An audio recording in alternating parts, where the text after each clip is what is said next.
Hey everyone, for this video I will show you how to create a subpage for Wix. First, click on your site, then go to Design site on the upper right. Now what you need to do is go to the left panel, then click on Page and Menu. Here you need to add a page. You can choose from these templates or create a blank page. For here I will choose a template. Now change the name for that page. For here I will change it to our team and click done.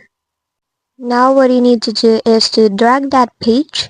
Make sure that it is under the parent page since it is a subpage. For here I want it to be a subpage for about. What you can do is to slightly drag it to right and it will be automatically a subpage. Another process is to click on the three dots, then choose Subpage. Now it will be a subpage for that parent page. And that's how you make a subpage for Wix. If this video helped you, don't forget to like, subscribe, and hit the bell icon.